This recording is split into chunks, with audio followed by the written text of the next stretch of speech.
അരുനെല്ലൂരിന്റെ വിവിധ വാർഡുകളിൽ സഞ്ചാരയോഗ്യമല്ലാതെ തകർന്നു കിടക്കുന്ന പാതകൾ അടിയന്തരമായി സഞ്ചാരയോഗ്യമാക്കുവാൻ വേണ്ട നടപടികൾ സ്വീകരിക്കണമെന്ന് അരുനെല്ലൂർ റോഡ് സേഫ്റ്റി കൂട്ടായ്മയുടെ ആദ്യ യോഗം ചേർന്നു.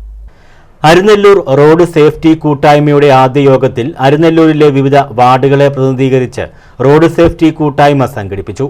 7ാം വാർഡ് മെമ്പർ ഓമനക്കുട്ടന്റെ അധ്യക്ഷതയിൽ കൂടിയ യോഗത്തിൽ അനിൽകുമാർ ഗോപാലൻ, സ്റ്റീഫൻ രാജേഷ്, ജോയ്മോൻ അരുനെല്ലൂർ, ഡിക്സൺ യേശുദാസ്, മനു മുട്ടം, മനോജ് ഉത്രം, ജ്യോതിഷ് ജിഷ്ണു തുടങ്ങിയവർ പങ്കെടുത്തു. പുതിയ ഭരണസമിതിയെയും യോഗം തിരഞ്ഞെടുത്തു.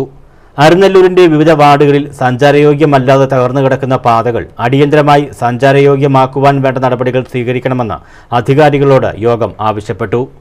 ഈ റോഡിന്റെ അവസ്ഥ ഞാൻ മനസ്സിലാക്കിയ സ്ഥിതിക്ക്, അതായത് വയനാടുകാരൻ കോൺട്രാക്ടറാണ് ഇത് എടുത്തേക്കുന്നത്.